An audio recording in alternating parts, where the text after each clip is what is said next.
This is Renelle, and welcome to Quality Hang with Rod Brooks and friends. And here he is now, your host, my main man, Rod Brooks. Thank you very much, Renelle. I am Rod Brooks, and welcome everyone to Quality Hang. As always, I'm joined on this broadcasting adventure by my friend, my partner in crime, the co-host of Quality Hang. He is Marcus Osborne. What up, my brother? How are you? What's happening? It is am I echoing? A little bit. I mean, but yeah.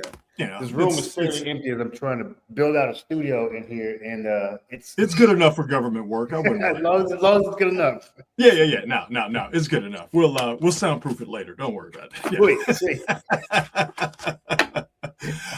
Let's go ahead and get this bad boy started. Special holiday edition of Quality Hang. So coming to you a little bit earlier than usual, but coming to you nonetheless. And as always, we are brought to you by the fine folks at Hop Monk Taverns. 3 locations to choose from: Sonoma, Sebastopol, and in Novato. And at all 3 locations, they all do the same great things. Fantastic food. I mean, fantastic. Delicious even. From a wildly diverse menu, a craft beer selection that, if you're a beer snob or beer in your thing, you're going to find something that you like. They also have full bar at all 3 locations. And as far as being diverse, man, the live entertainment, the live music, whatever you are looking for entertainment-wise, you can find it at all 3 Hop Monk locations. So check them out online to see what they have coming up as far as touring acts from around the country. There might even be a local act that tickles your fancy, or you might want to go there for comedy mic, or you might fancy yourself a comedian and might want to go there for open mic comedy night, or country line dancing, or science buzz cafe night. Whatever you're into, you can find it at all 3 Hop Monk locations. So again, check them out online at hopmonk.com. Definitely follow them on all of the socials, but the best way to experience Hop Monk is to, well, experience Hop Monk. Check them out in Novato, Sebastopol, or in the fine town of Sonoma, in the fine county of Sonoma. How was your weekend, brother? How's your holiday been so far? Not bad. I wasn't offended by anything I saw today, so. 2 things here. It's sad that, because I laugh because it's funny, because it's true, because it sure seems like there's a certain segment of the population that just doesn't know how to act on this day, or how to honor the legacy of Dr. Martin Luther King, and social media exacerbates it. So I laugh because you're waiting for that cringe-worthy moment to show up. So that hasn't happened, Marcus.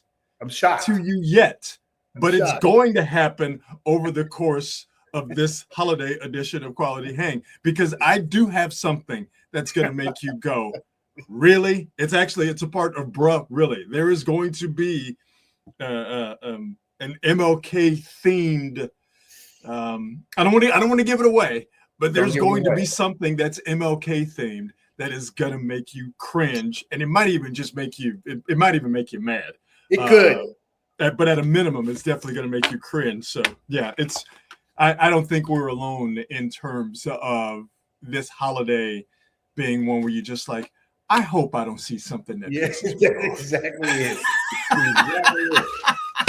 Exactly it. I hope I can invoke the spirit of Dr. King and stay nonviolent. And I really hope that there's not something that's presented to me that will make me go back on that principle. It never fails. Somebody will post something crazy, and I'm going, we just, it wasn't like this, was it? It wasn't like it. Yeah, it's always been like this. It's always been like this. But, there used to be a time where this holiday wasn't a thing. And there was a time when there were people in positions of great might and great power who did everything they could to absolutely make this day not be possible. Glad that better people prevailed. And really, there's one man you have to point at and go, if it wasn't for his efforts, we probably wouldn't have this day of remembrance, and that's Stevie Wonder. If Exactly. Stevie Wonder had not dropped his tribute song to Dr. King, Happy Birthday, and if he had not crusaded for this day to happen, maybe we would have it in the big 2026, but it wouldn't have happened when it did. Oh, honestly, it would be impossible to get done now. Like under this current. Now it would be impossible. I'm saying that because so when did we get it? 1983, 1984? I forget exactly. Something like that. No, my point is that we might have gotten it, let's say, in the, once we got out of Reagan and Bush, once you got to Clinton, we would have gotten it then, is my point. Here in 2026, no. We absolutely would not have gotten it. But if it weren't for Stevie Wonder's efforts, the holiday wouldn't have come at the time in which it did in the early to mid 80s. Let's get to some sporting news. We'll give you an update here on the 2026 National Championship game happening in Miami between the University of Miami Hurricanes and the Indiana University Hoosiers. 8:09 left to go in the third quarter. Indiana 10, Miami 7.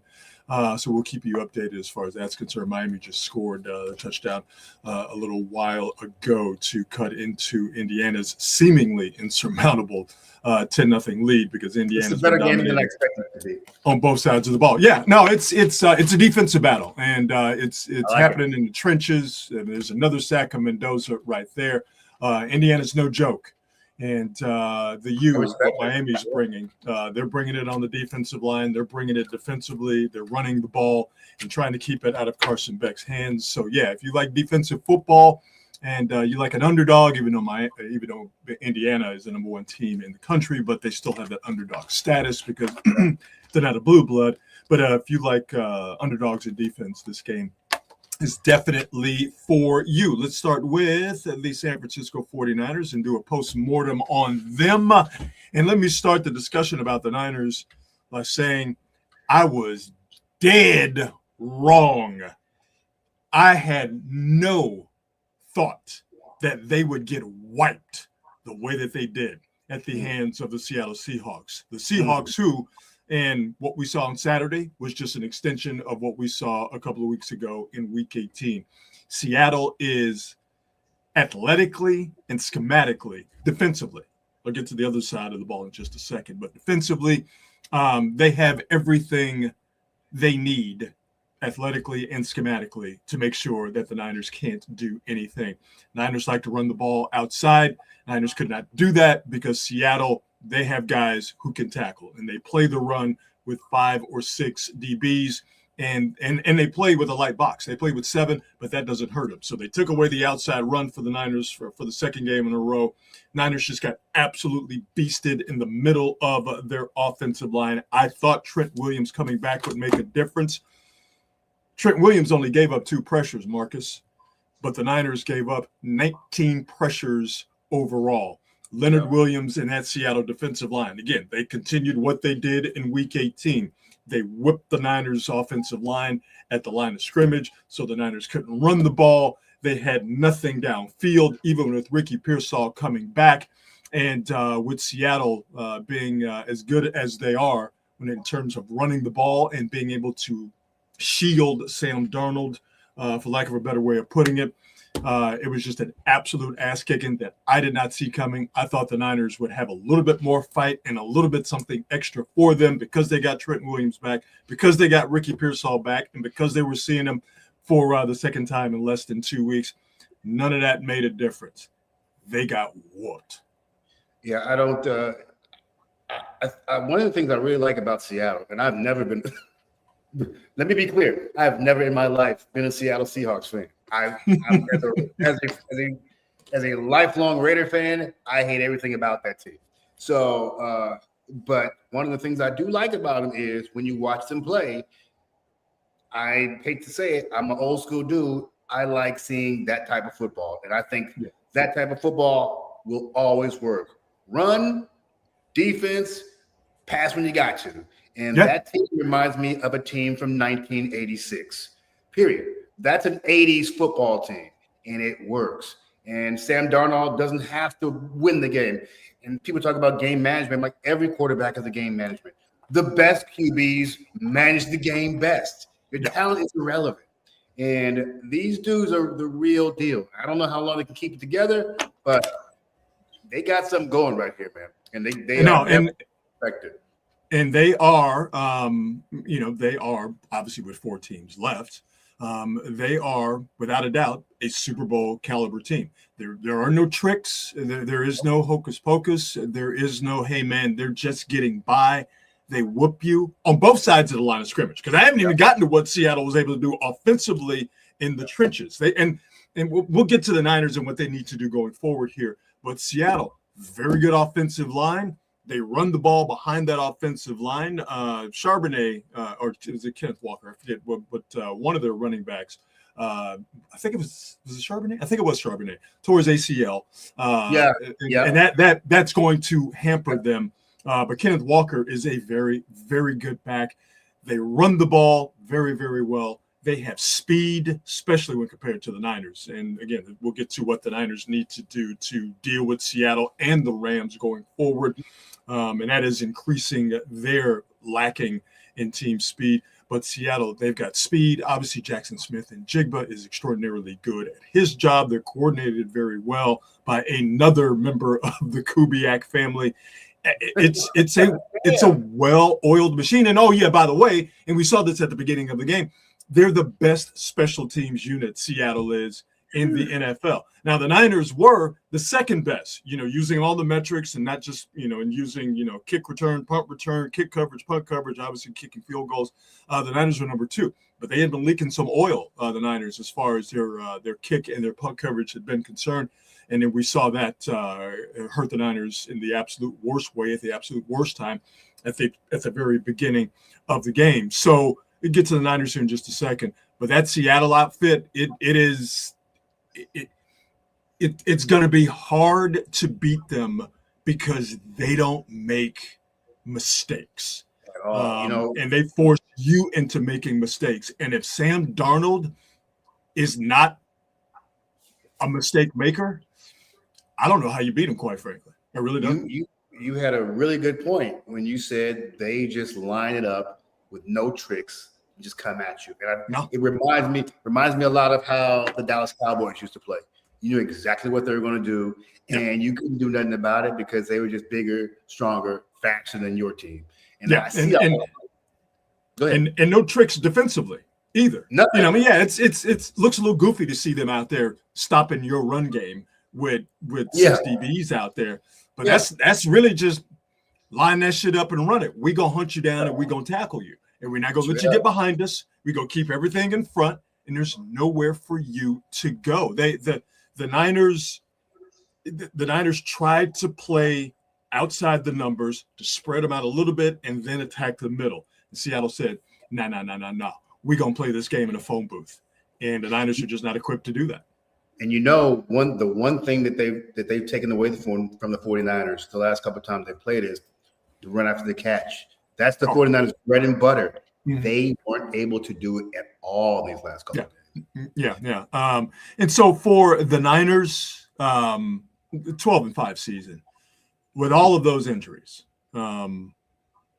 offensively, defensively, for the Niners to win the games that they won, to have the record that they had, to be in a position to get the number 1 seed in Week 18, to beat the Eagles, to get to the divisional round, and all of that is a remarkable feat. There are teams that suffered a lot of injuries this season and didn't nearly have the success. The Lions are the first squad I think of. There would be years where if the Niners lost George Kittle, they were losing that game. Didn't have that this year. If the Niners lost their quarterback, by the way, Indiana, did they just block a punt for a touchdown? They just blocked a punt for a touchdown. Extra point upcoming, 16-7.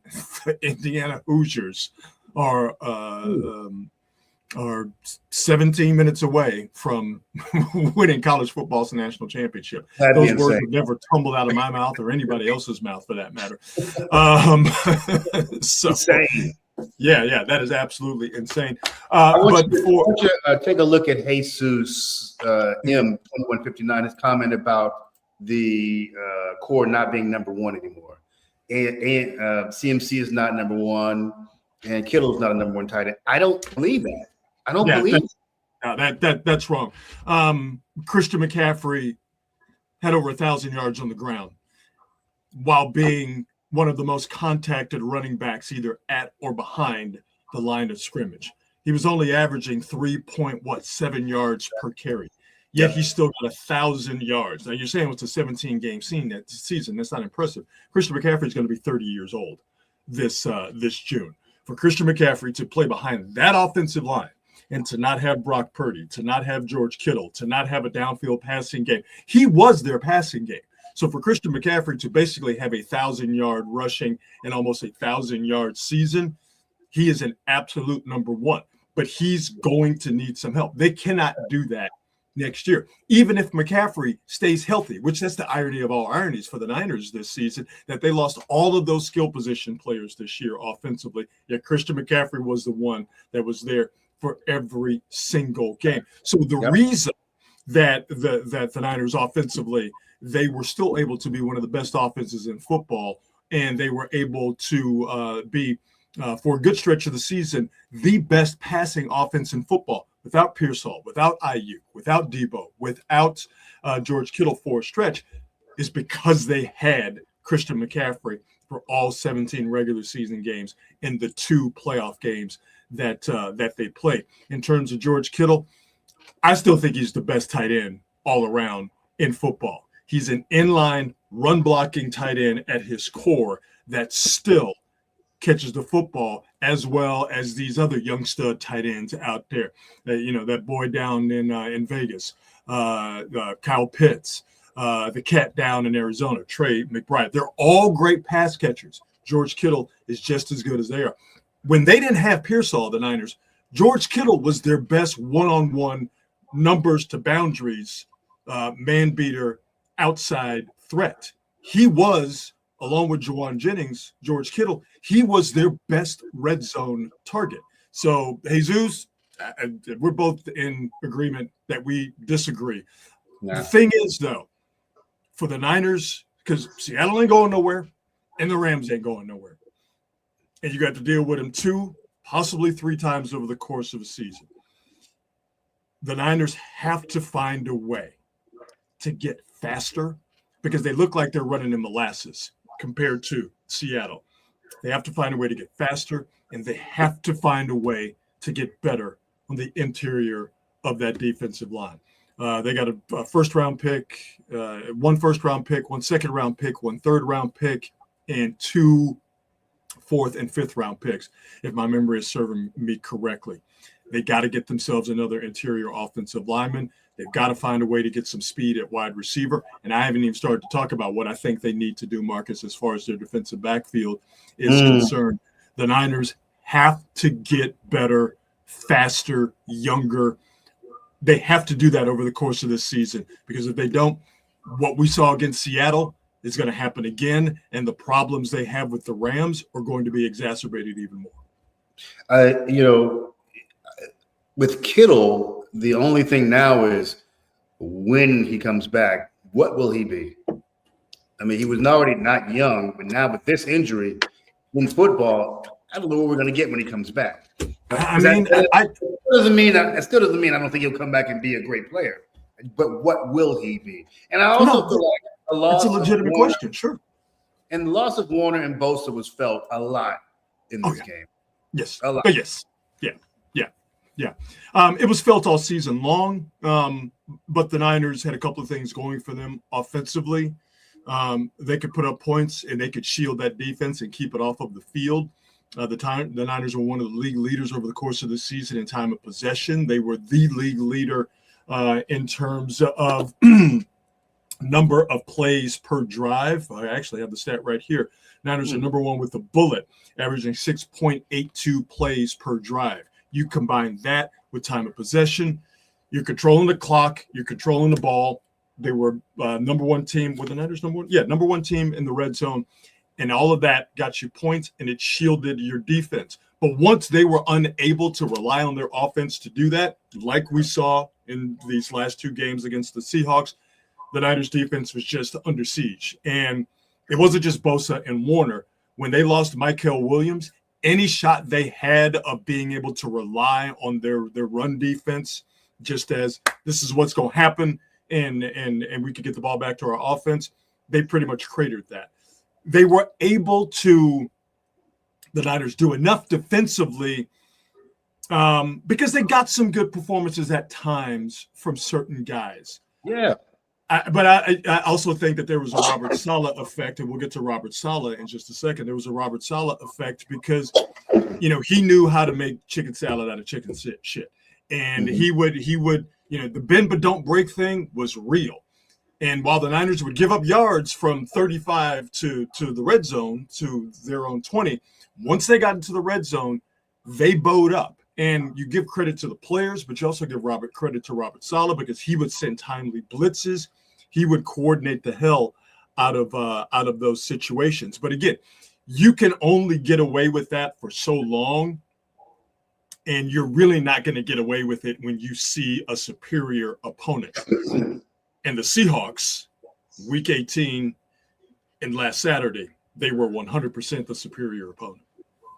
Yeah, they don't have anything to hold their heads down about. This is overall, all things considered, a great season for them. Just, rewind it next year. But next year, if this happens, you're going to start hearing the Shanahan must go chants. Oh, you're already hearing them now. Fair. Yeah. Fair. No, I'm not saying it's right. Don't get me wrong. You're right. You're already hearing them now, and I'm sure I've said this before. But the Venn diagram of people who want Kyle Shanahan fired and people who want Steve Kerr fired, that Venn diagram, those two circles are sitting right on top of each other. They are victims of their own success, and people take these guys for granted. And you think you can just throw coaches like this out and just easily replace them with what? With who?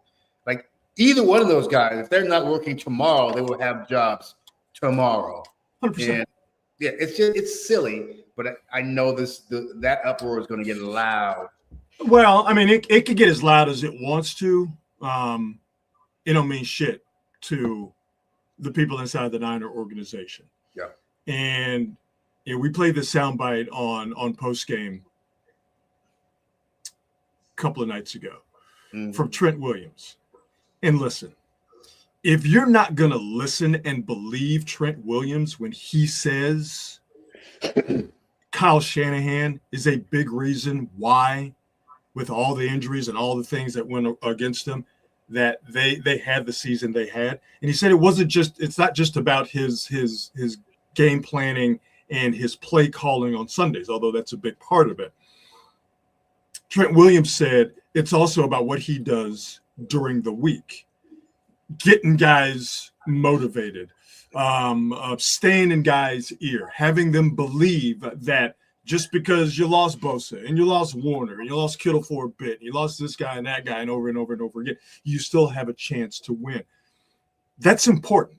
And it's not just some slappy saying that. It's not just me or some observer saying that. It's one of the greatest offensive linemen in the history of the NFL, all right? Okay? Yeah. Who I can only assume does not suffer fools gladly. So if you're not going to believe Trent Williams when he says that Kyle Shanahan is a great coach, should be the coach of the year, and is a big reason why the Niners had the season they had, if you're not going to believe Trent Williams and you're a Niner fan, then you just hate Kyle Shanahan. And that's fine. But hating Kyle Shanahan is not a true way to analyze and be appreciative of the job he does, not just on Sundays, but the days leading up to Sunday, which obviously is an important day. Yeah, and also you got to shout out Brock Purdy. Brock, that kid did everything in his power. And under the circumstances, I thought he played well. I thought he did everything that he could to keep that team moving and in the game. But sometimes it goes that way. Any question about whether he is a franchise quarterback? Any question about whether he's one of the top quarterbacks in the league? That question should be answered to you in the affirmative, just based on the way he played. And again, what was the knock on Brock Purdy?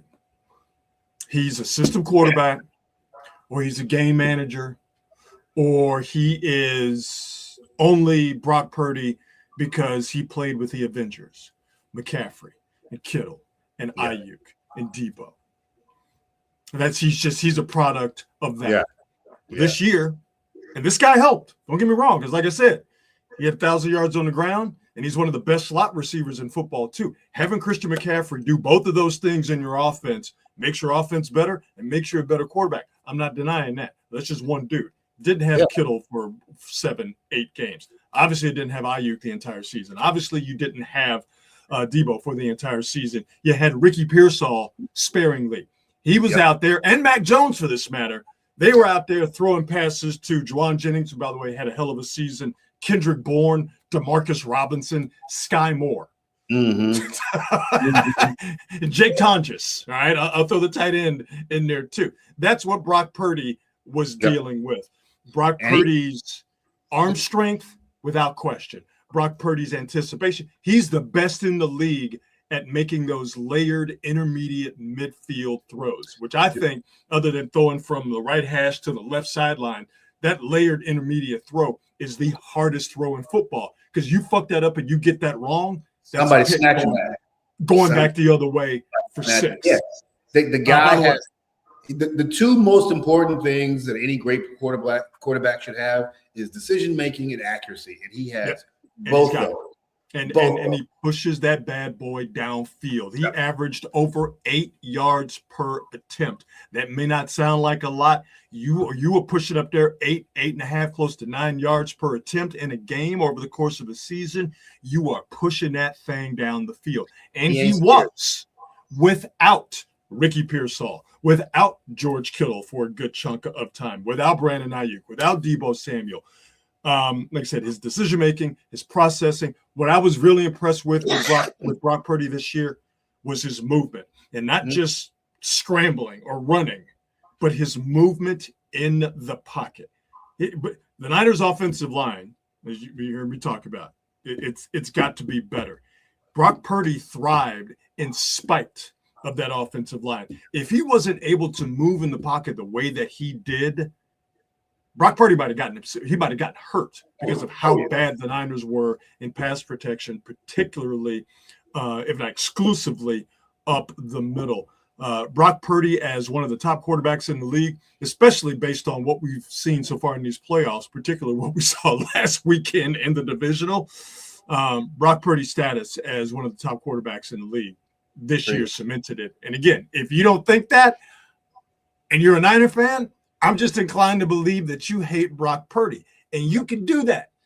But I think if you're coming at it from a point of, I just don't like this guy because he doesn't do this, that, or whatever, when he's proven that he can actually do the job, then I just don't think you are fairly analyzing and being accurate in terms of what he can bring to an offense, which is a lot. Yes, sir. I mean, some of the plays he was making under duress yesterday were insane. Insane. The Niners' offensive line gave up 19 pressures. Dude, this is why I keep saying he reminds me of Joe Montana so much. Those were the types of plays that Joe Montana would make on the regular. And it's amazing to watch this kid. I think he could end up as a Hall of Fame quarterback, and I'm not exaggerating. This is the best quarterback the 49ers have had since Steve Young, period. I'm looking here at these pressures. Trent Williams gave up 2. Jake Brendel gave up 2. This is according to Pro Football Focus. Colt McKivitz out there on the right side gave up 5 pressures. And Spencer Burford at left guard.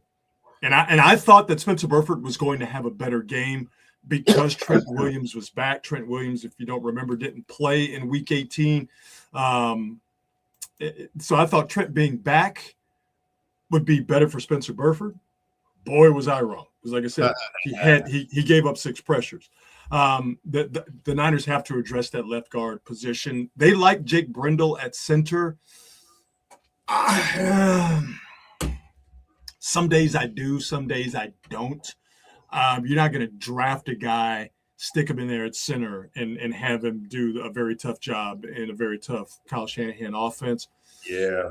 Dominic Pooney, there was a little bit of regression there this year at right guard, but I'm chalking that up to him being hurt for the first half of the year.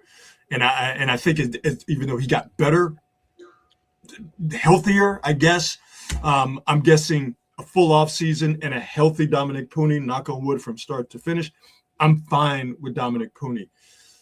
But Trent Williams said he's going to come back. And not that you're going to find Trent Williams' replacement in the draft, because there is no replacing Trent Williams, but you got to start thinking about the future as far as that offensive line is concerned at left tackle. And you got to think about the now as far as left guard, because you have a legit quarterback in Brock Purdy.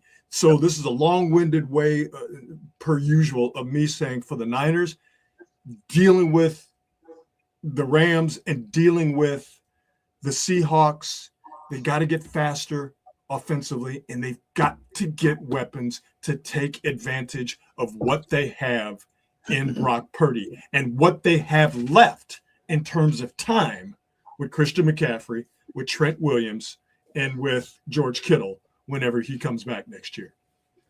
Yep. It's okay. Better luck next year. We just strap it on and see what happens. Regardless, the 49ers will be in the mix somehow, some way. And just to be in the mix every year is a blessing. And I hope 49er fan appreciates that. Yeah, I think they do. Losing the way that they did to the Seahawks makes it worse. It's just, our girl Patty from Napa, she's still mad. I had it up there where she said it's Monday. I'm pissed and I'm annoyed. That feeling's not going to go away for a while. Yeah, it was a great season. But again, the problem is the Seahawks ain't going nowhere. And the Rams ain't going nowhere. And for two of the best teams in football to reside in your division and in your conference, that means you have to find a way to level up to those guys. And what the Niners did this year, hopefully they're not going to have to replicate it, because hopefully, guys, this team won't be as injured. But even if the Niners are healthy, you clearly see what Seattle has cooking. Like I said, the speed of Seattle on both sides of the ball, comparing that to the Niners, it was just it's stunning. It's glaring. It's obvious. The Rams are young and hungry, especially on the defensive side of the ball. What they're doing offensively, Matthew Stafford, unless his back screws up, Matthew Stafford is still out there slinging that thing. I mean, he made a couple of insane throws in the game against the Bears on Sunday. Puka Nacua, he's not going anywhere. That's going to be a problem for the Niners defensive back. So while this season was great, the future, I don't think it's going to be terrible, but there is work to be done because of what you have in your conference, or what you have in your division in Seattle and in the Rams. So this is a competent organization. I think that they are seeing whatever weaknesses that you and I see, and they will address it. Like I'm not worried about these guys. They'll take care of business. Updates: National Championship game. It's kind of cooking. It was Carson Beck threw a pick six that resulted in a touchdown for Indiana, giving them 17 points. But Miami just came back and scored a touchdown, 17-14, with about 14 minutes and change left to go in the fourth quarter. But Indiana is driving. So what was a line of scrimmage defensive slugfest in the first half with Indiana jumping out to a 10-0 lead has now turned into some sort of an offensive track meet. Indiana 17, Miami 14, 10 minutes, 40 seconds left to go in the 2026 National Championship game. Moving on here to other NFL-related matters. Coaching changes. All over the place. We had a surprise firing. It was a surprise to me. A lot of people didn't seem to be surprised that the Buffalo Bills fired Sean McDermott earlier today. So I'm surprised. I'm very surprised. Yeah, I was surprised too. There's a lot of people saying that they should fire the guy who put the team together and not fire Sean McDermott. It's not Sean McDermott's fault that Josh Allen decided to play well, like Josh Allen, and turn the ball over. But with McDermott being fired, that makes it 10 jobs that were open in the NFL this season. Now, a few of them have been filled. Today, Miami hired Jeff Hafley. With Miami hiring Hafley, Atlanta hiring Kevin Stefanski, that was a surprise. And the Giants hiring John Harbaugh, not much of a surprise. You now have 7 vacancies open. Baltimore, Pittsburgh, Cleveland, Buffalo, surprisingly to me, Marcus's Raiders, the Tennessee Titans, and the Arizona Cardinals. I have this graphic up here with Lamar Jackson and Josh Allen because nobody saw this coming. Nobody saw this coming. These are the last 2 NFL MVPs, and they will both be coached by a new person this upcoming season. Ain't nobody see that coming. I mean, I would have lost all my money if I bet. All of it. I mean, it's insane. And those are the jobs that everybody's going to want. Mm-hmm. Jobs that everybody should want. Well, you go in with the MVP. Yeah, that's where I'm headed. The best QB, that's where I'm going.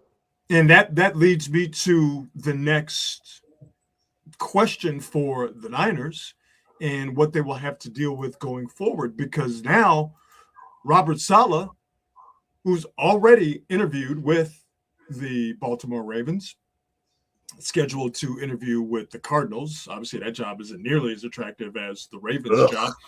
He interviewed with the Tennessee Titans.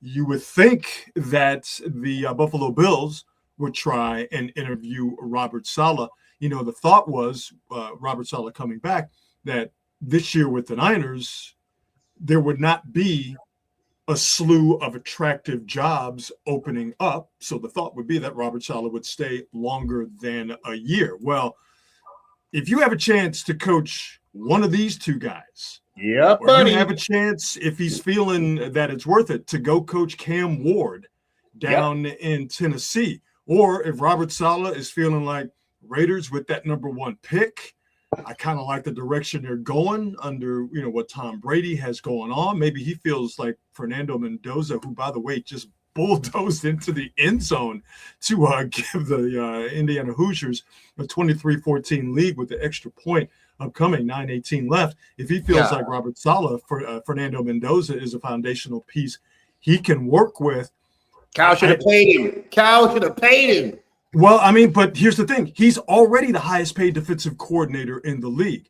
Nothing is going to be worth more than the cachet of being an NFL head coach, in essence, being your own boss, even though you have an owner and a general manager. So if I'm Robert Saleh, you're looking at these. If Baltimore says, we want you. That Baltimore gig tomorrow.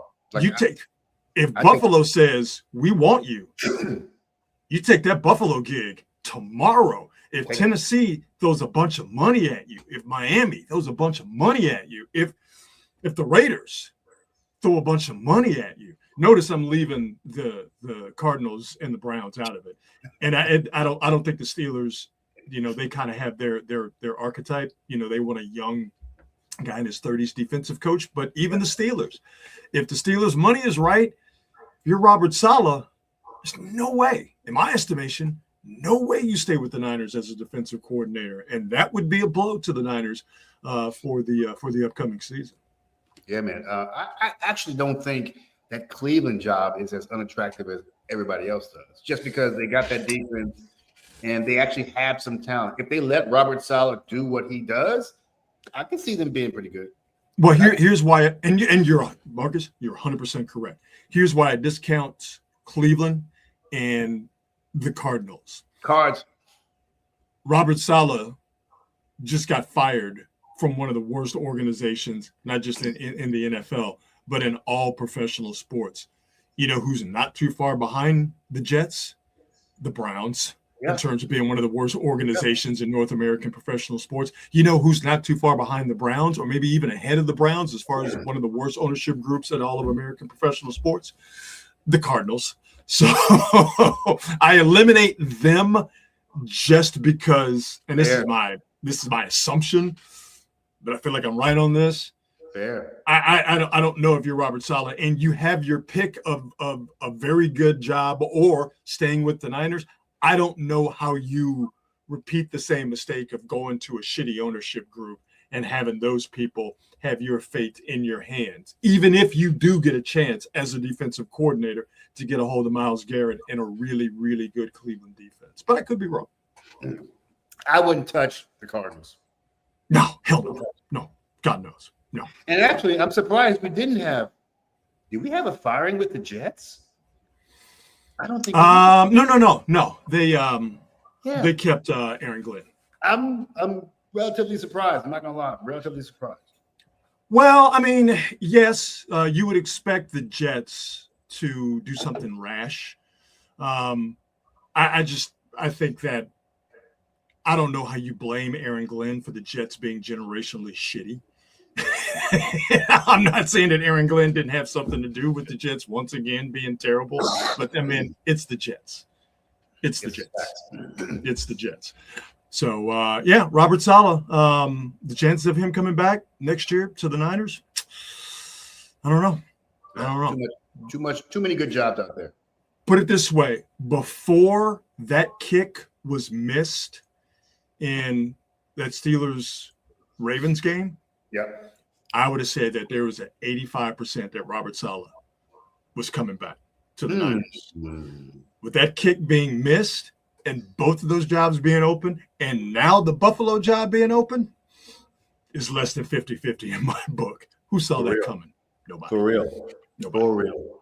I agree with that. Moving on. What'd you think of the divisional games last week? They were all good games. I was that Bears-Rams game. I swear to God, I'm sitting there going, the Bears are, when they got that touchdown to tie it up, like, are we kidding? Is this what we're going to do again?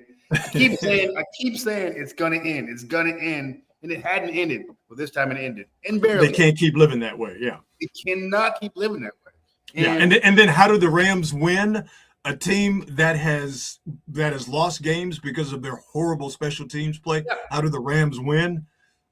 On a game-winning field goal from a guy they got off the street 6 weeks ago.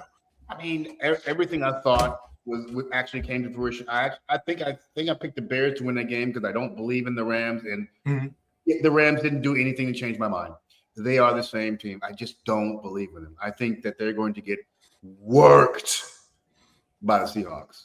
I don't know if they're going to get worked. I think we're going to see another classic. I think those two teams match up really well against each other because the Rams have, what they have offensively. They can be diverse because they can run the ball, and they have Puka Nacua, and they do have and Devontae Adams. They do have a passing game. Is he going to be able to play? Devontae Adams? Yeah, he played. Yeah, he played Saturday. Oh yeah, or something. I thought he got hurt. No. He's playing because they have an offense where they can throw the ball and run the ball. Because the Niners so bad with their offensive line, because you just got nothing out of the wide receivers that were against Seattle or by Seattle removed for the second game in a row. They made the Niners one-dimensional, and with Seahawks already being as good as they are defensively, now when they know what's coming, they're damn near unstoppable. The Rams don't have that problem. And while I think Seattle, if we're comparing the two defenses, Seattle's the better defense of the two. The Rams have enough. They have enough guys, and they have enough speed defensively to where they can handle Seattle's speed offensively. So these two teams match up really well. That's why we've seen the games we've gotten out of the two in the regular season. I think we're going to see the exact same thing, where it's going to be a higher scoring game. Playoffs, it'll come back a little bit more. It won't be as crazy as what we saw in one of those regular season games between the Seahawks and the Rams. But I think it's going to be back and forth. Points will be scored. It's going to be a big play game. But, and this just might be recency bias talking, that Seattle defense is, oof, man. I mean, they can, whatever you throw, they can handle it, and they have enough to where they can take away what you want to do. And if you don't have an adjustment, like the Niners didn't have an adjustment, then you're a sitting duck. So and with Seattle being at home too, I see Seattle winning this game. But out of the two championship games, this NFC championship game is going to be an absolute slugfight. I see a pair of picks coming out of the Rams, and that's going to be it. That'll do it. I mean, can the Rams on the other side? And yeah, Matthew Stafford is going to win the MVP, but he could still get a wild hair up his ass every now and again. Can the Rams do what the Niners couldn't do twice, Week 18 and then this past weekend? Can the Rams get Sam Darnold to give them the football? To me, the biggest failing for the Niners is that in the Week 18 game and then this past weekend, they didn't get Sam Darnold to give them it, or they didn't take away the ball from Sam Darnold. He gifted them an interception in the Week 18 game, but Ronaldo Green couldn't get his feet down. Obviously, the Niners lost a turnover battle 3-0 in the game this past Saturday. I don't think the Rams are going to allow Sam Darnold, who has led the league in turnovers with 20, I don't think the Rams are going to allow Sam Darnold to have an entire football game to where he doesn't turn the ball over. You get that pick or two from Sam Darnold, does that cancel out Matthew Stafford possibly throwing a pick or two? Maybe, maybe not. I could see this game coming down to who makes a big play defensively, which quarterback makes a big play, and it's probably going to come down to a field goal too, because these two teams I think are evenly matched.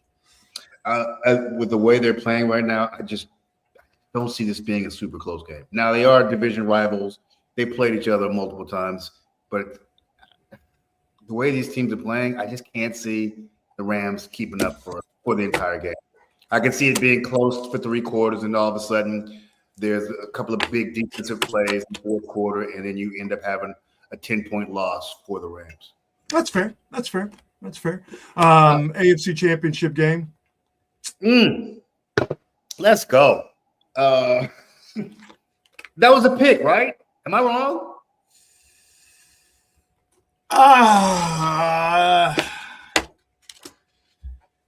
By the rule, no. By the rule, I thought it was a pick. As soon as it happened, I watched it. I'm like, that's a pick. Like, by the rule, no. He didn't have possession of the ball. Once they got to the ground, the defensive player got possession. That's a pick. I thought it was a pick. Like, I didn't have any problem with them going, no, it looks to me like an interception. Yeah. And you got to hold on to the ball. You can't let somebody take it out your hands. I mean, you got to possess it all the way down to the ground. And I don't think he did. I think it's a pick. No. Now, if they had reversed it, I wouldn't have lost my mind over it. Mm-hmm.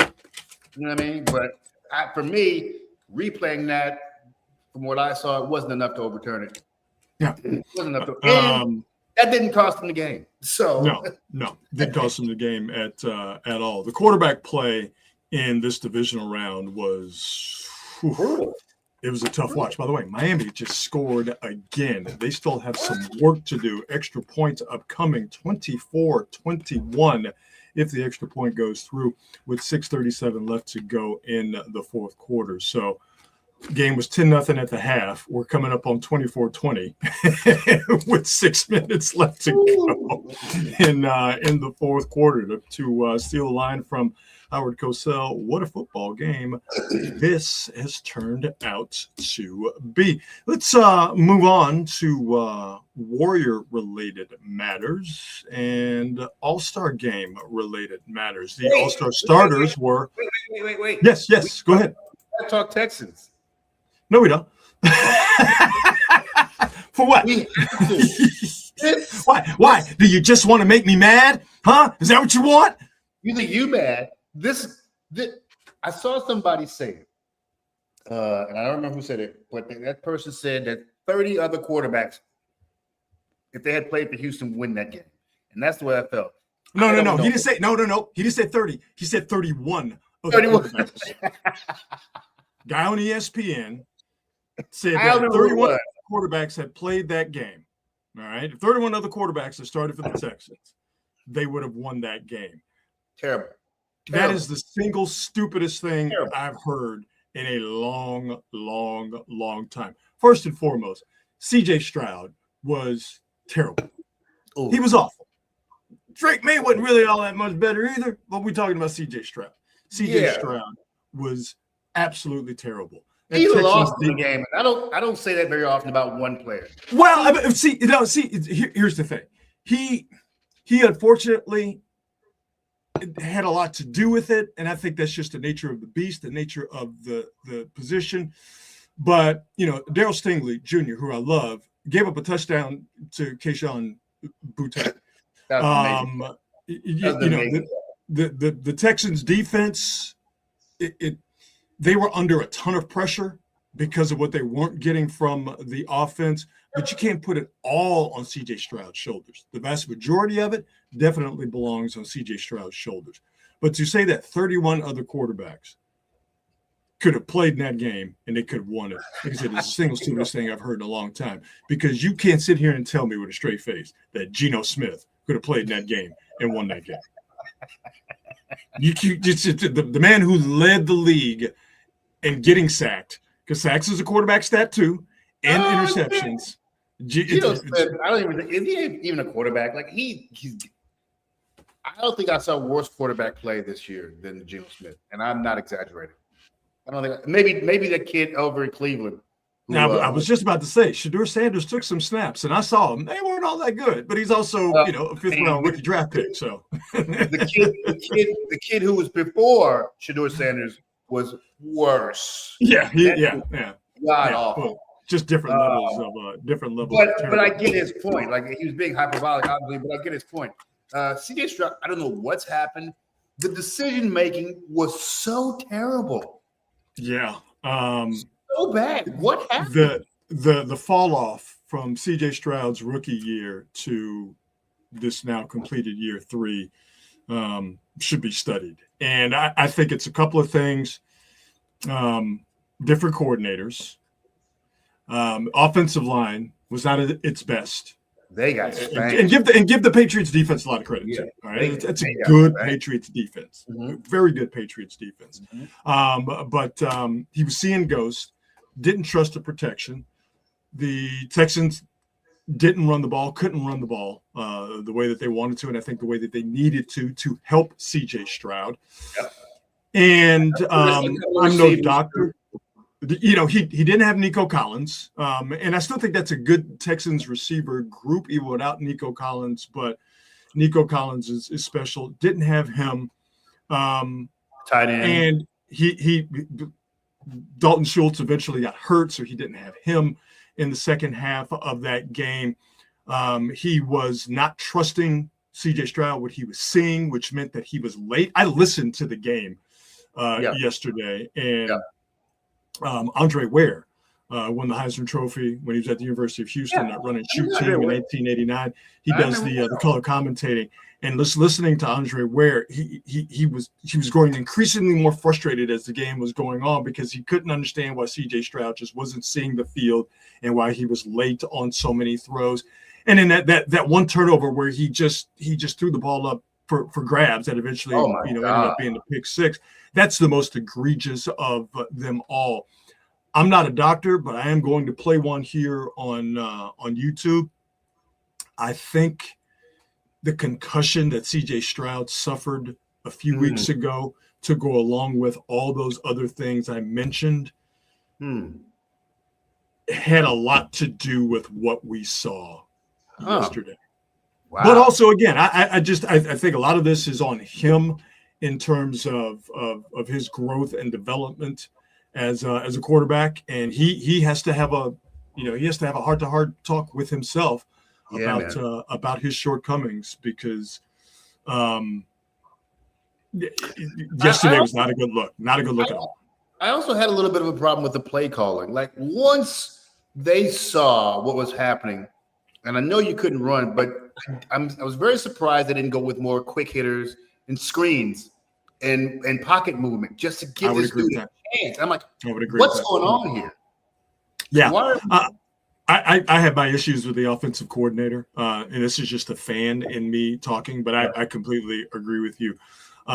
He didn't get any help, C.J. Stroud, and he definitely didn't help himself. I do not understand why C.J. Stroud doesn't use his legs more. Why he didn't run. I'm telling you. And again, I think that has that's the analysis by paralysis, to where he wants to stay in the pocket, because you win from the pocket for sure. But I think he's overthinking it a little bit too much. And I don't know if he's a reluctant runner, but it sure seems like he's just not trusting, or he's desiring to get out there and run. I think it's a similar situation with Jalen Hurts, to where there is I got to stay in the pocket. I got to stay in the pocket. And I want to run, but I don't want to run. And the offensive coordinator is also telling you got to stay in the pocket, and there's some disconnect with him. It's not as acute with C.J. Stroud and his offensive coordinator as it is with Jalen Hurts and his offensive coordinator, who eventually got fired. But they're not on the same page for sure in terms of how they want him to play quarterback and how C.J. Stroud wants to play quarterback. I mean, you got to use this man's talent. Whatever he's great at, you better maximize it. And I don't understand, just like I said, when that second half rolled around, if you're going to keep CJ in there, okay, give him another series or two. If it's not happening, sorry, you got to yank him. But, and I agree with you. As I said, dudes on the other side, they on scholarship too. Got to give the Patriots credit. That's good defense. They showed up. That's why they're going to the Super Bowl. And that's why if they see the Rams, that's why they got a good chance of winning that Super Bowl. That's hypothetical Super Bowl. So yeah, Denver's a wrap. Like that's a wrap.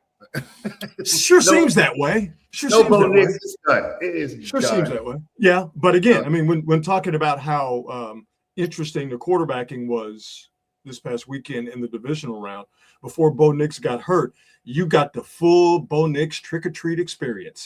He was I mean, he's I think with Bo Nix, like, is the football the Green Goblin mask to him? Like, does he look at it and it just makes him just go crazy? Because he'll be out, and same with Josh Allen too, just be out there just wilding, dog. Just absolutely wilding.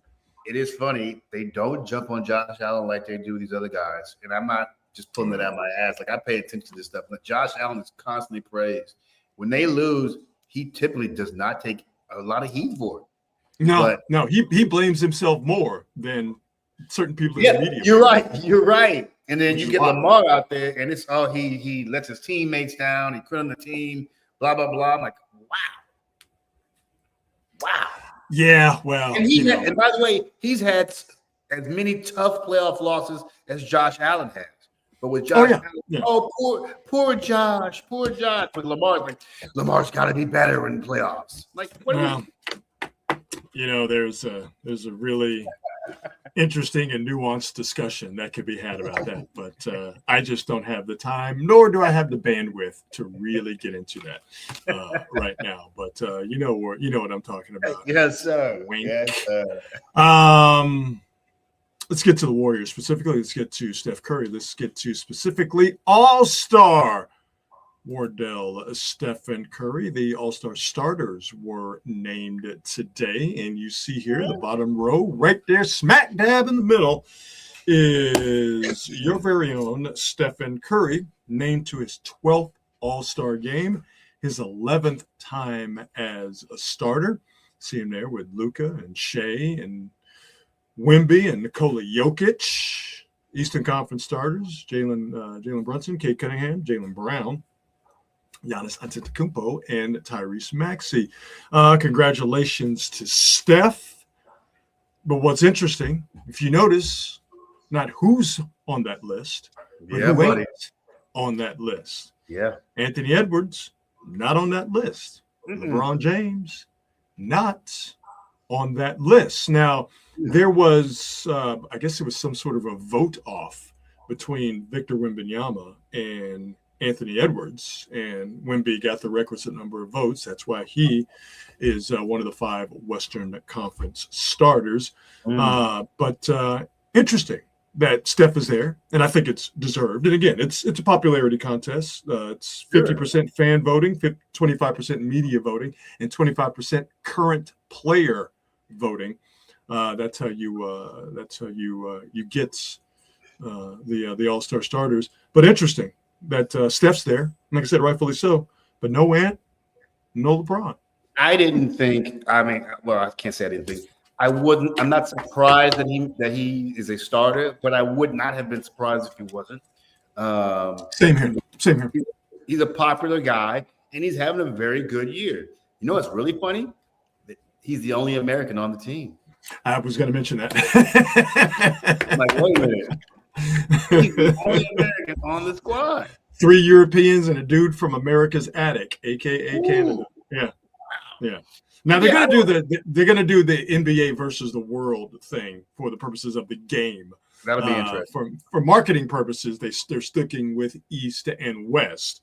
But first thing I noticed is that it was Steph surrounded by 4 foreign-born players. And what's hilarious is 30 years ago, you would have never imagined that to be the case. It wouldn't have happened. It would have been impossible. You just would not have had enough non-United States born players to fill out a forget about just a couple of guys. You wouldn't have enough to put together 5 players to have a squad to go out there and play USA versus the world. For real. So this is going to be now. Ant is going to make the team regardless. So let's not go crazy. I don't feel like he was snubbed. If you're an all-star, you're an all-star. The bonus check is still the same, unless it's as a starter that you get that bonus check. Yeah, right. Yeah, yeah. I think Ant's going to be. I think he's going to be okay. But he'd be all right. He paid up all his child support, so he's got some money left. Yo, come on, son. Come on, man. 2 minutes left. Indiana 24, Miami 21. Indiana is deep into Miami's red zone. First and 10 from the 12-yard line. So the Hoosiers looking to close this bad boy out here and would definitely like to do it with a touchdown. When that happens, or when the field goal is kicked, or when the game is over, we will pass along that information along to you. All right, everybody, it is time now for Bruh Really, where we will present something to you that will absolutely have you stupefied to the point where you will be just as mystified as Unc was when he was strolling through the airport being filmed surreptitiously while holding a tiny, tiny dog. Bruh, really?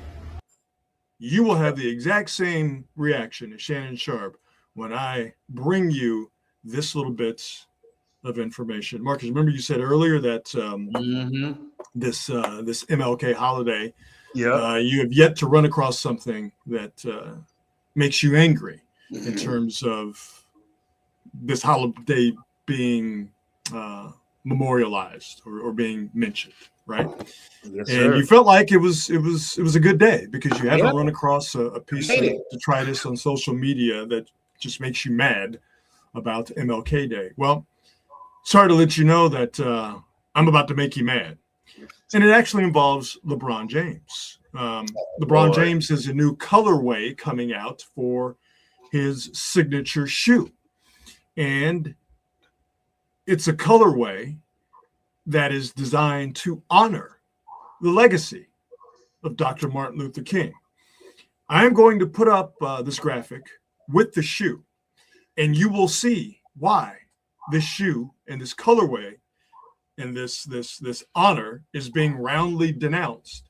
And you will have the exact same reaction that Shannon Sharpe had when he was being surreptitiously filmed while walking through an airport baggage claim area. Bro, really?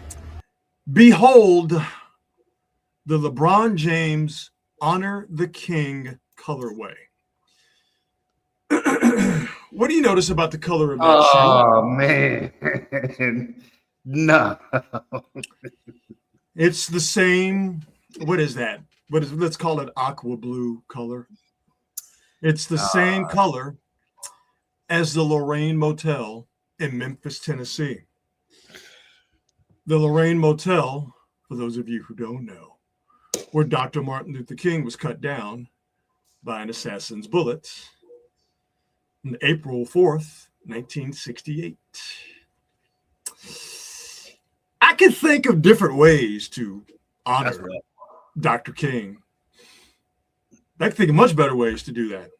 That's rough. Than using the color for your shoes to represent the place where he was assassinated. That's rough. Bro. And really? LeBron is usually on point with his PR stuff. He doesn't really make big boo-boos like this, but this is, yeah. Come on, what are we doing? You got to think this through. What? How do you even put that on your feet? You gotta think through. Come on. Why not just put a bullet hole in the side of the shoe too? Why not just do that? Yeah. Why not just do that? With splotches of red on it. Yeah, yeah, that's a rough one. And you can't take it back. But now, no, it's out there. No, yeah, it's out there. And when I saw this earlier today, I'm like, okay, I got to do my due diligence here. I'm going to do a cursory search to see if this is some trickery. Yeah. To see if this is, people goofing on the internet. The AI. No, it's real.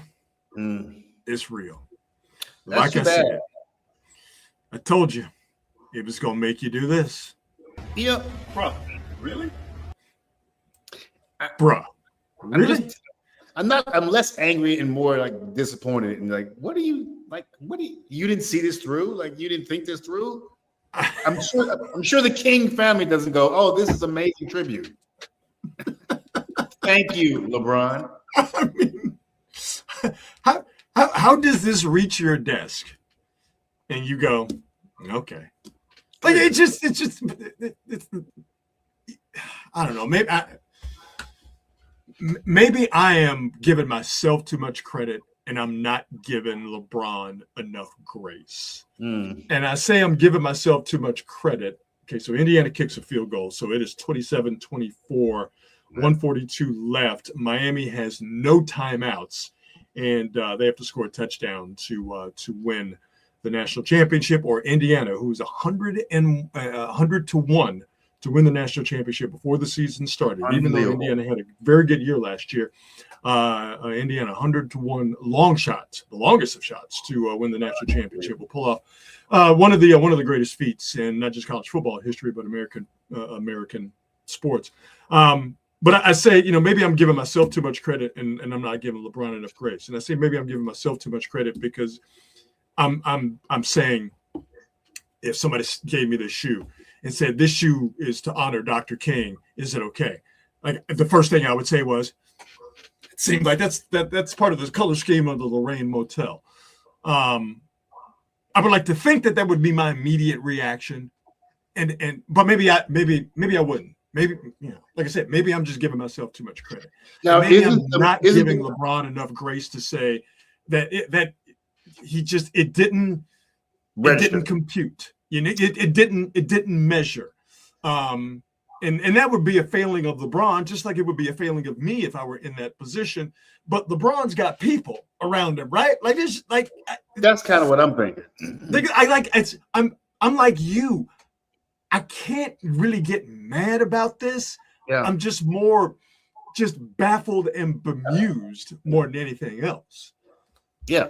And hasn't that been turned into a museum?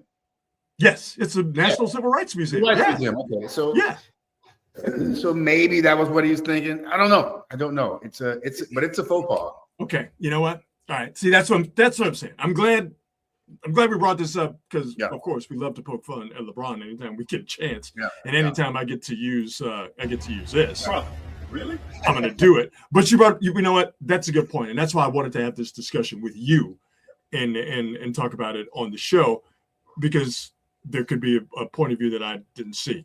And while it still does kind of seem because that's the place where Dr. King was murdered, because the Lorraine Motel is a very important place in this country still to this day, because it is the National Civil Rights Museum. Maybe that's the direction they're going in. Yeah. Okay. I still wouldn't wear it. I still wouldn't put it out. But if that's where they're going, okay, I'm cool. I'm somewhat cool with it. Yeah, that's it. I mean, I get where you're coming from, but the problem is most folks, when they think of Lorraine Motel, they think of the assassination and not the whole museum aspect. Yeah. No. Yeah. Nice try, Ron. I didn't think that there would be anything worse than LeBron. Remember when he wore the suit, but the pants were shorts? Remember that? Remember when he tried to make that a thing? I hated that. That was like a little trend with. Oh, and the funny thing is, it was only NBA dudes doing it. Draymond did that shit too. I was just about to remember. I was just about to say, remember, Draymond did it too. Listen, if you're not Boys to Men, don't do the blazers and shorts combo. If you're not Richie Rich, never do the suit where the pants are shorts. Okay, that's the only. Not a real person, but that's the only figure that can wear a suit that's short.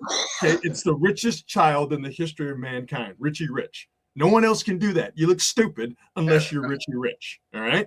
But yeah, I didn't think I would see anything worse than LeBron wearing a suit where the pants are shorts. This is worse. That was a hideous combo. Oh, it's terrible. It's terrible. It's terrible. I don't need to see your knees when you're wearing a suit. I just feel like we don't need to do that. How about we do some on this day?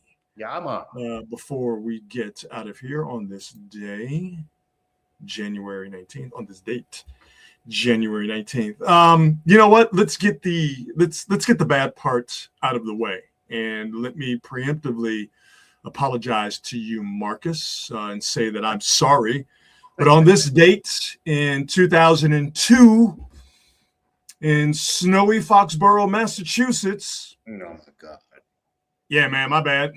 Raiders got robbed. This is awful. Blitz. Lost the football. It's on the ground. Covered by the Raiders. His college teammate, Charles Woodson, on the blitz. Now, let's stop right here. Oh, we'll let it play, and we'll talk over this. Marcus, what were you doing at this point? Tom Brady never sees him. After you saw this, because I'm assuming you saw this live. After you saw this play live, what were you doing? Well, right here, I was like, what is there to review? That was about the reviewing. You're thinking Raiders going to the AFC Championship game, right? Back in Oakland. This is great, right? You were jumping up and down, right? Yeah, that's a wrap. Yeah. That is a wrap. And then this happens. Highway robbery. Oh, my guy, Greg Beekert. I love Beekert. And then this graphic pops up. It says under review, and they start looking, and they keep looking, and they keep looking, and they see this, which, by the way, still looked like a fumble to me. However, this play literally changed NFL history, because if this play is not improperly adjudicated, they don't go to the Super Bowl. Now, they probably go to the Super Bowl a little bit later on, but the dynasty doesn't start for the Patriots when it did. The quarterback's arm was going forward. It is an incomplete pass. On The this ball date, wasn't in his hand when it was going forward. It wasn't even in his hand when it was going forward. That's what made me so mad. It wasn't in his hand. Yes, anybody can say my arm was going forward. This is insanity. Insanity. I'm sorry, brother.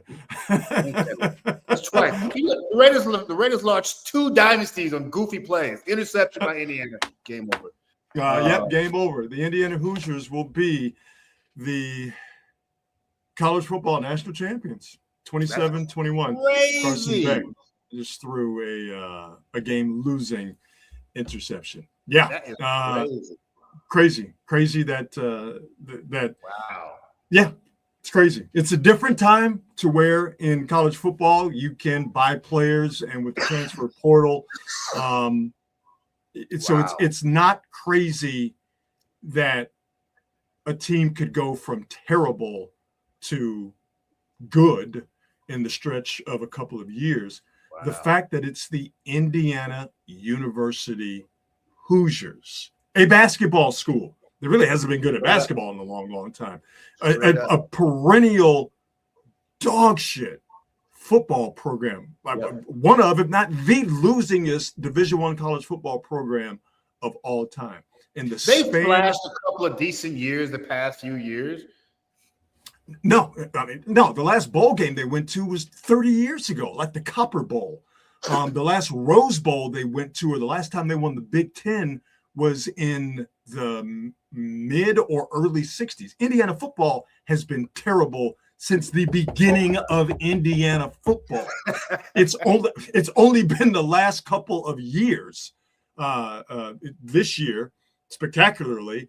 And last year, when they bubbled up and went to the college football playoff, lost in the first round to Notre Dame, it's only been these last couple of years where Indiana football has been a bully. I mean, they kick your ass on both sides of the line of scrimmage, and Indiana football has been formidable.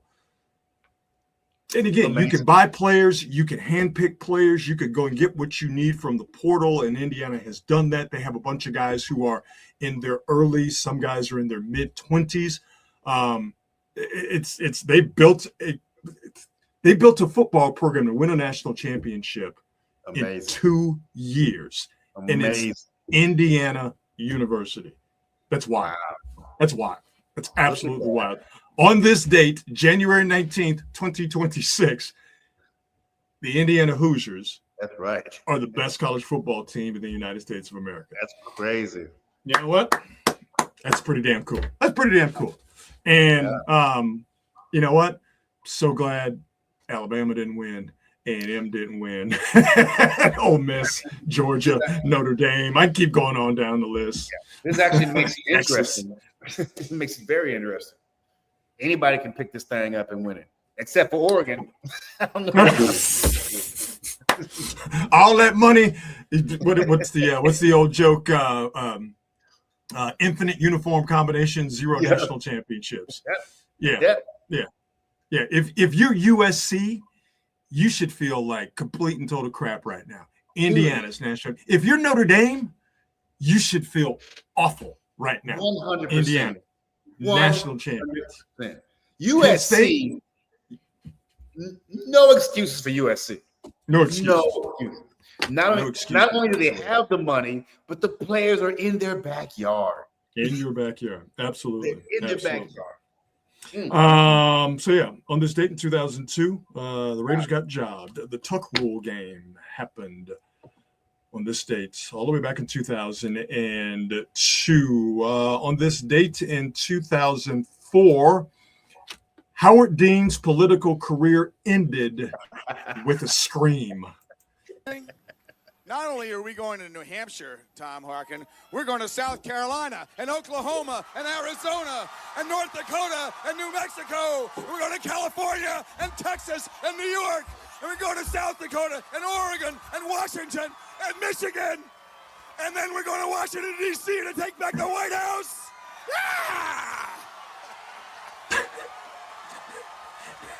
He got caught up. Hey, man, we've all been there. We've all had too much dip on our chip. You know, we're feeling good. Things are going well for us. And we just step out just a little bit too far. And I want to go back to the end. It's not the yell that gets me. It's the satisfied look on his face of, man, I did that shit. All right. Yeah. I named a bunch of states, and it's the perfect speech. Just look at he is so happy and satisfied with himself and what he nailed did. It. Having no idea that not only did he kill his chances of being president, he absolutely murdered his entire political career. The look on his face after he screams tells you everything you need to know. Washington, D.C. to take back the White House. Look, he looks back like, yeah, I did that shit. Y'all see your boy. That's right. And you ain't president. No more.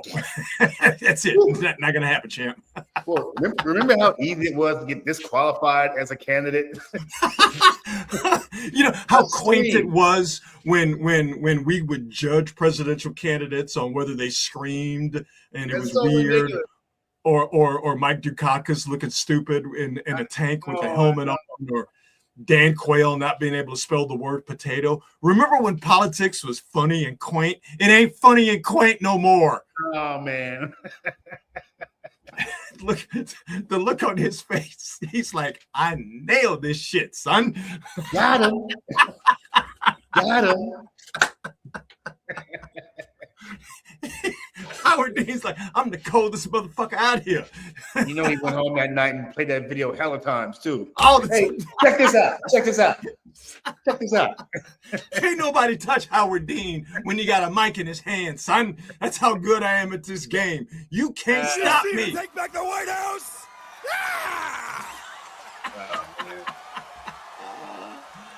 Oh man, what I wouldn't give to have Howard Dean in the White House right now. On this date, Howard Dean screamed and killed his chances of being president and murdered his political career. On this date, January 19th, 2004. Speaking of screaming, on this date in 2014, sorry, Niner fans, but I'll make it up to you in the next on this date or the on this date after this. But on this date in 2014, Richard Sherman cut a promo on Michael Crabtree. When you try me with a sorry receiver like Crabtree, that's the result you're going to get. Don't you ever talk about me.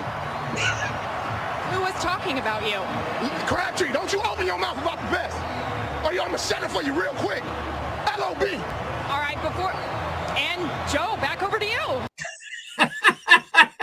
On this date in 2014, after beating the Niners, Richard Sherman, Seahawks, and Niner legend, that's amazing. Told maybe 50 million Americans that he don't like Michael Crabtree. Michael Crabtree ain't shit, and Michael Crabtree better keep his name out of his mouth. Michael Crabtree was not a beloved guy. No. He had problems with so many dudes in the NFL, like all over the place. Like, wow. Yeah. I love the look on Aaron. The look on Aaron Andrews' face right. She's at this point in time, she knows that she has no control over this post-game interview. All right, none whatsoever. And someone who has done this before, sideline reporting and interviewing, there is no more helpless feeling than when the person you are supposed to be interviewing, which means you have control of the situation, you're asking the questions, you're holding the mic. You are the person in control. That feeling of when you lose control of an interview is one of the worst feelings, professional feelings in the absolute world. And this look on Aaron Andrews' face is the visual personification of I have lost control of this interview. The look on her face, because see right here, she's leaning in, she's listening, like I'm asking a question, I'm about to get some good information, I'm gonna hit him with a follow-up question. I'm banging this thing out, right? Like she's leaning in, she's listening earnestly, and then Richard Sherman starts to go in. Right, and then right there, she's like, "Yeah, it's a wrap." I am not in control of the situation anymore. Don't you ever talk about me. Who was talking about you? Crabtree, don't you open your mouth about the best. Or I'm gonna shut it for you real quick. LOB. All right, and Joe, back over to you. And that was it. That's it. On this date, January 19th, 2014, Richard Sherman let 50 million Americans know he don't fuck with Michael Crabtree like that. Man, let him have it too. I love it. Love it. Love it. Let him have it. Let him have it. All right, Niner fans, I told you I was going to make it up to you on this date in 2020, a game Richard Sherman actually played in and got an interception. The Niners beat the Packers 37-20 to win the NFC Championship and go to the Super Bowl. He's gone. Raheem Mostert, 220 yards, 4 touchdowns, and it was a rout from start to finish. Marcus, I was looking at this video earlier, and I'm going to start it over, and so you can see what I saw, and the viewers can see what I saw, and talk about this Niner team that we saw get manhandled by the Seahawks and what they need to do going forward. I want you to watch this video, and what's going to jump out at you, 2 things. The offensive line for the Niners was outstanding. Look at this play right here, and look at how they have just opened up any lane that Mostert wants to go through on 3rd and 8. All right? Look at all that room he has to run. The Niners up front were manhandlers, and the speed that the Niners had offensively was absolutely outstanding. Watch this video, watch the offensive line, watch the speed this Niner offense plays with, and think about what we saw on Saturday night against the Seahawks. Niners don't have that speed at running back right now. As great as Christian McCaffrey is, they don't have that speed at running back right now. They don't have that kind of offensive line right now. Watch this offensive line. Look at you don't even see Packers jersey. What are the Niners missing now? Look at that hole, dude. What are the Niners missing right now? Offensive line play, speed. This is what they had on this date 6 years ago. Yeah, buddy. And this is what they're missing 6 years later. Come on, look at this. This is like those are Emmitt Smith holes. Yeah. If Christian McCaffrey, who, as I said, look Christian McCaffrey was one of the most contacted running backs, along with Saquon Barkley, interestingly enough. One of the most contacted running backs at or behind the line of scrimmage. If Christian McCaffrey had this kind of offensive line to run behind, Christian McCaffrey would have had 1,400 yards running. Why did the Niners beat the Packers on this date, January 19, 2020? Because of that offensive line and that team speed. Yeah. The Niners need to compete with the Seattle Seahawks and the Los Angeles Rams going forward. They need offensive line play like this, and they have got to find a way to get some team speed, like they had on this date when they beat the Packers 37-20 to win the NFC Championship game, January 19, 2020. They cannot stop the run. It was just an ass kicking from beginning to end. And by the way, that's only the first half. We'll stop it there. As a defense, there is no more helpless feeling than have somebody just running all over you. Yeah. It's so deflating to just watch a team just run all over you and pretty much get whatever they want on the ground. And everybody knew it because what were the Niners doing? They were protecting Jimmy Garoppolo. Yep. They didn't want Jimmy Garoppolo to throw the ball. I'm thinking, it's just popped into my head, this championship game against the Packers, the divisional game they had against the Vikings. I think Garoppolo only completed 10 passes, or maybe only threw 10 passes. Mm-hmm. Something along those lines. I'm not saying the Niners should or are going to be able to get back to that type of offense. I think they're beyond that now. And I think because of what they have in terms of Brock Purdy's skill set at quarterback, they don't have to go back. They don't need to go back to that. But boy, oh boy, just think of how much better they would be and how much more they'd be able to compete with a team like Seattle if they had a run game that was 50% of what we saw on this date all the way back in 2020. Yeah.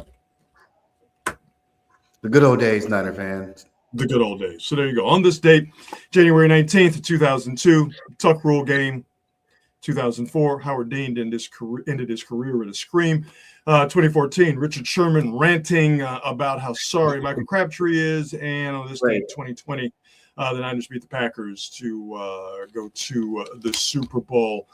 This is interesting that Kyle doesn't get to the NFC Championship game. Yeah, absolutely. After making the playoffs, it was either feast or famine. Niners get into the playoffs, they go to the NFC Championship game. If they don't make the playoffs, if they don't, they just don't make the playoffs. Interestingly enough, Marcus, I don't think anything happened in the year 2020 of significance at all. Yeah, I think it was just 2020 was just a normal year. There was nothing earth-shattering and life-changing that happened globally in the year 2020 at all. It was just at all. Yeah, it was just a normal year. It's like a Disney film. Everything was so perfect. All right, let's do the best thing I've seen today and get the hell out of here. Best thing I've seen today, just something I ran across on the internet, made me happy, and I want to share it with you so it can not only be the best thing that I've seen today, it can be the best thing that you have seen today. Best thing I've seen today is this video that is not a heated debate, but a spirited, passionate debate about which is the better chicken joint, Popeyes or Church's Chicken. And who are the debaters of this very important subject? Juvenile, Manny Fresh, and Currency. Who else would have an impassioned discussion about who got the best yard bird and biscuits, Popeyes or Church's? Gentlemen, the floor is yours. I ain't gonna lie, Churches, bro. I fuck with the biscuit, and I like fried okra. So look, Popeyes never had fried okra. I love fried okra. I'm halfway with shit. I like Church's rice. All right. I like the rice. You know what I'm saying? I've been stuck on that. But how you feel about the honey butter biscuit as opposed to that's the what Popeyes? I'm about to tell you. So I like Church's biscuit too. That bitch be falling apart, and you see the honey.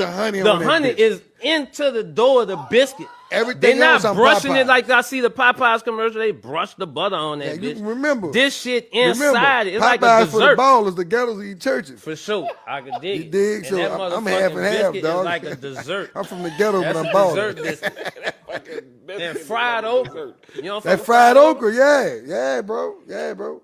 And look, Churches. Only thing I don't mess with from Churches, man, is that damn chicken wing. All right. Ain't no chicken wing that damn big. Well, when you Bigger look than the at the breast. value, The biggest piece supposed to you're be not the breast. supposed to get 25 pieces of chicken. That's the best thing I've seen today, and I'm pretty damn certain that's the best thing all of y'all have seen today. That was a very reasoned and impassioned discussion between three guys who I would dare say are experts on fried chicken and biscuits. Juvenile, the great Manny Fresh, and Currency. Great points were made by both men. I can't find a loser in that debate at all, Mark. It's Popeyes. It's always Popeyes. Let's not kid ourselves. Yeah, but Currency got a real good point about the biscuits. The Popeyes chicken is superior to churches. You know, I was always told growing up, because churches' chicken pieces are bigger. I was always told growing up, and I'm not making this up. I was always told that the reason churches' chicken pieces are bigger is because they use bleach to swell them up. Now, I don't believe that to be true. I'm pretty sure there is no scientific evidence that bleach makes chicken swell up before you fry it. But where I grew up, on the south side of Houston, Texas, shout out Sunnyside, shout out South Park, shout out South Acres, where the great Scarface of the Ghetto Boys is from. I was told that the reason church's chicken pieces are so big is because they use bleach, which meant that me and mine's, we were a Popeyes family. But Currency does bring up, Marcus, a very good point about church's honey butter biscuits. Listen, them bad boys do be bussing. They do be bussing. Listen, here's the thing. It's a valid point. As my pops, when I was a kid, he was a church's guy. So pops would bring home church to him all the time.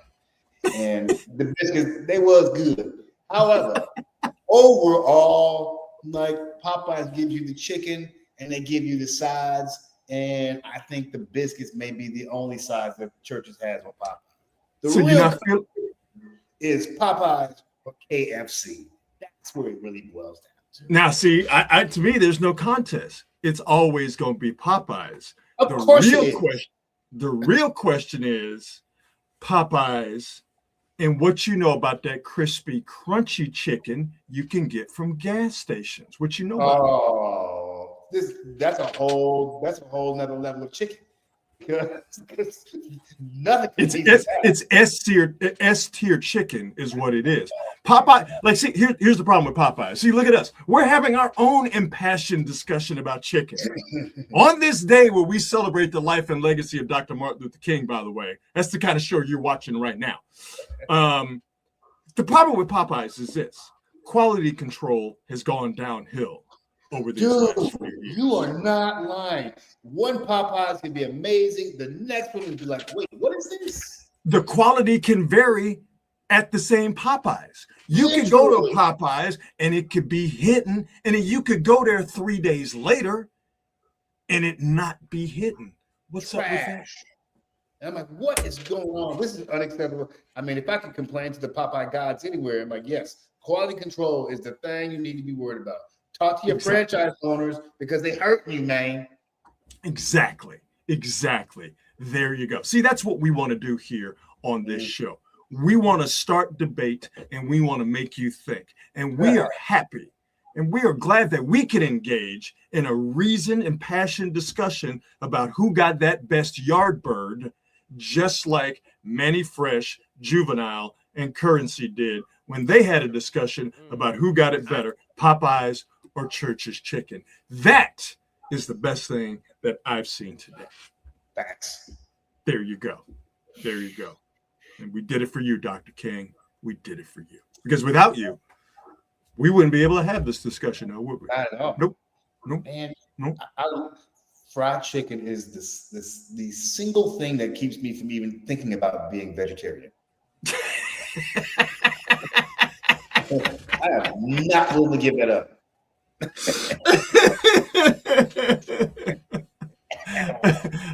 It's like people like, man, I'd be a Muslim, but I don't want to give up bacon. I get it. I understand That's it. right. I understand it. So there you go. And I think that's a good way to end. We'll stop there before we get ourselves in trouble. Congratulations to the Indiana Hoosiers, college football's national champions. It's a different world we live in right now. It is a completely and totally different world. Thanks to our presenting sponsor, as always, the fine folks at Hot Bunk Taverns. 3 locations to choose from in Sonoma, Sebastopol, or in Novato. If you can't get to one of those locations, make sure you follow them on all of the socials or see what they have coming up as far as live entertainment is concerned at hopmonk.com. How about we get together and do this on Thursday? How are we feeling about that? We good? Let's do it. All right, we shall do it Thursday. Thanks, everyone, for tuning in. We will see you on Thursday. Have a fantastic rest of your week.